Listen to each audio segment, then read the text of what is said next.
guys, it's Robert Wallace with Jaggers Roofing.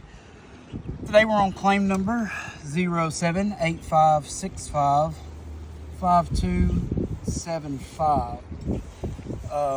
It's currently 72 degrees. Right now we have a wind damaged shingle right here. You see we're on the side of a mansard barn style roof. The top of it's paid for. On the sides they haven't. The wind's blowing really hard today, and you literally can see the shingles just lifting up everywhere on this side. It's pretty bad, but they've offered to do some repairs. I think 30 shingles on the sides, and we're going to try to do this repair for y'all. Y'all see they're already starting to blow. So Robert, I'm gonna get you a here, shot let me see it. so Let me see it real quick. On. All right, so here's the one that we're replacing. I've got it outlined with chalk, and you see we got the ones behind it right now, and everything is damage-free, no creasing on it. Yeah. There's nothing wrong with this one right here, besides the fact that we got slipping shingles everywhere around it. So go ahead and get started. That one's pretty easy. That one's already up. All right. That one's already coming up. Yeah, that's why the wind's catching them. They're kind of going up easy.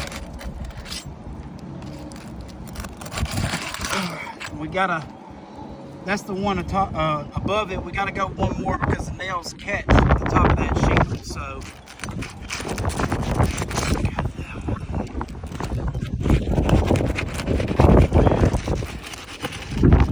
I think that one's okay.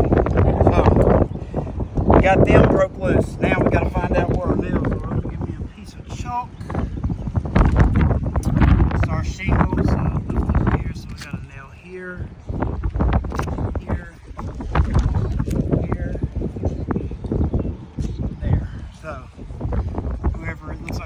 Install so far, and then we gotta get these ones up here as well.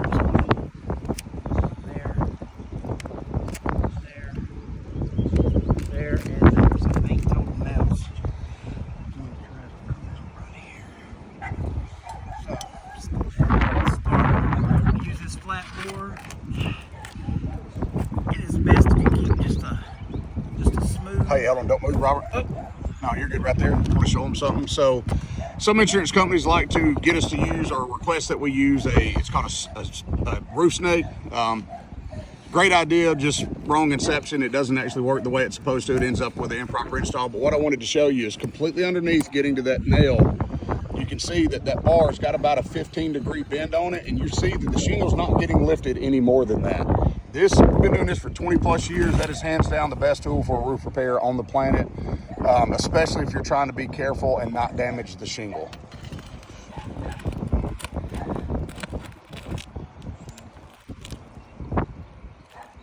And of course, you'll notice too, you see how he puts nice firm pressure pushing down on the bar to get the nail broke loose.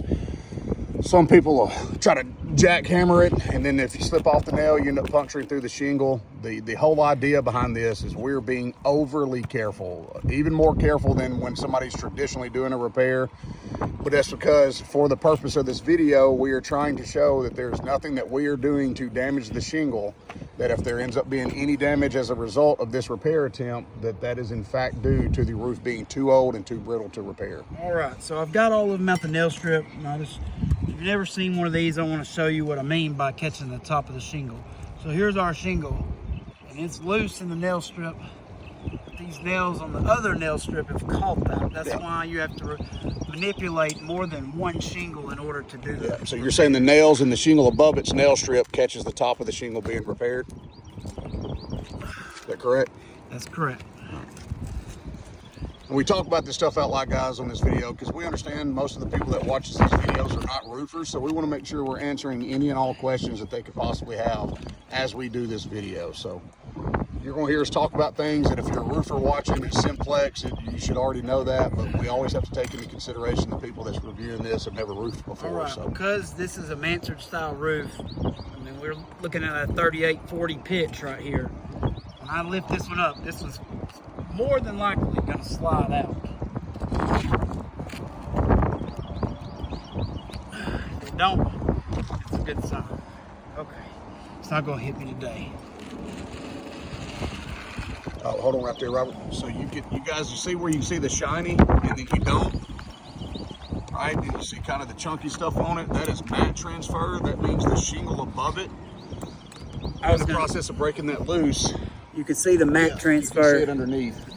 Right there. Yeah, it's not supposed to do that. That means whenever this new shingle gets put in, the shingle that's sitting on top of it is not going to seal back down correctly, which obviously you'll see it'll flap in the wind like it's doing now. That in and of itself is damage to the shingle, even without crease marks, because it means that shingle will never seal back down. It loses its water membrane purpose. So we've already damaged the one shingle. I'm sure the other ones above will fall in line. These just barely lifting these up have already start to see the crease coming across it. Yep. Already just barely lifting these up. You can see it right there. Let me grab that shingle. I'm gonna Yes, go ahead sir. and slide it in for them. So far it's starting to crease already, and we haven't even lifted this up. We got mat transfer. We got mat transfer already, and that's gonna, especially on this steep part, it's gonna cause this not to seal properly. So we got a slightly different, looks slightly like a different color. It's the same color, it's just a brand new sheet. Yeah, this is the north side of this building, so you get that geoclapsa buildup on it. It's the black algae that discolors the shingle. Right. Robert, I'm gonna try to lean over and help you hold this while you nail. I know on this mansard, this is not the easiest process on the planet for sure for a repair. Try to get two of them in there and then we'll be okay. So we got a nail that's supposed to go right here. So I'm gonna go ahead and lift that up.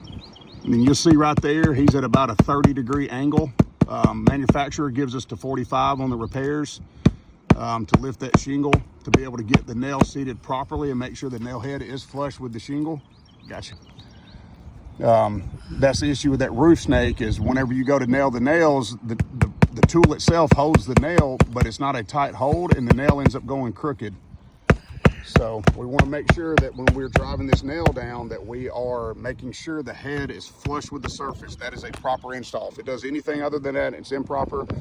That's why we don't actually use the roof snake on any actual repairs. The only time we'll ever use it is barely lifting them up. Yep, you can see the crease all the way across it already. Literally all the way across it. That's barely lifting these up, you guys. You gotta get this right here. At least touching it so that Taurus can seal this nail. That's 45 right there. And once again, it's gonna be like that much room, 45 degrees. You got creasing on the whole sheet. One more for this nail strip. Down here. Try to get up here and get a little better shot of that. So you can see, we haven't even broke a 30-degree angle, and you can already see creasing that was not there prior to the install. We showed that at the first of the video. So we know we've damaged one shingle. This one he's lifting down there is a whole nother shingle, so that's two shingles, and then we got a shingle above it too. And even that, he hasn't even lifted nail yet. You can already begin to see the creasing right through here.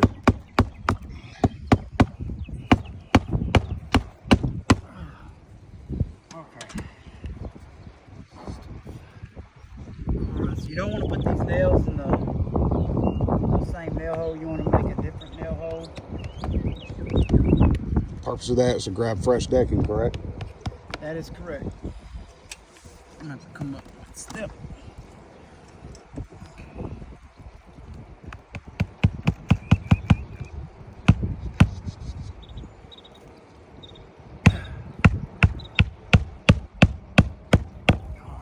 Three more. You see there's creasing on that one, creasing right there on that one, this one, this one, this one. So every one that I have lifted so far and kept below a 45-degree angle have all creased.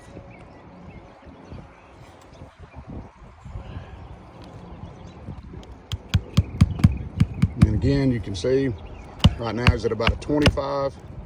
Right there's about a 30. I mean, he's still got another 1.5 inches that he could lift that shingle and we not be at the 45 degree. And again, we want to point this out because we want to pay special attention to make sure that we are not doing anything remotely possible to damage this shingle in our efforts to repair. So, all right, 2 more.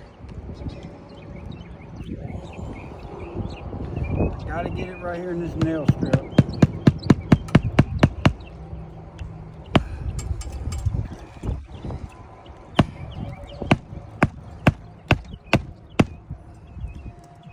Right there, you guys. It's probably about 40. I got 5 more to go, and you see all the way across that. I mean, well, and to show them something real quick too, Robert, after you finish nailing that nail, I want to show them the difference between a repairable and non-repairable shingle.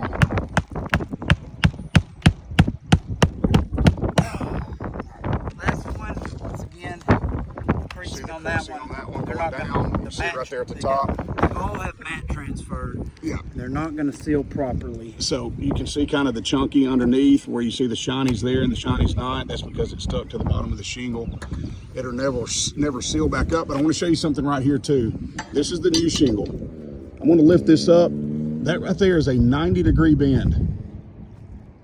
Now look, no crease marks whatsoever on that shingle. You don't hear any granule coming off of it. He's rubbing his hand just like he did on the others. Nothing's coming loose. That is a repairable shingle all the way up to a 90. So if it's starting to crease like this at a 35 or 40-degree angle, this is not repairable. We can't repair this roof without damaging more shingles than we're repairing. So let me get an over shot. Yep. So you see what it looks like now afterwards. Creasing there. That one. Kind of step back. Here's our new one. And that was me being as gentle as possible. So I like to do this to try to help y'all make the correct decision during these claims, help the insurance companies, help the policy holders as well. Once again, my name is Robert Wallace with Jaggers. Thank you. all right.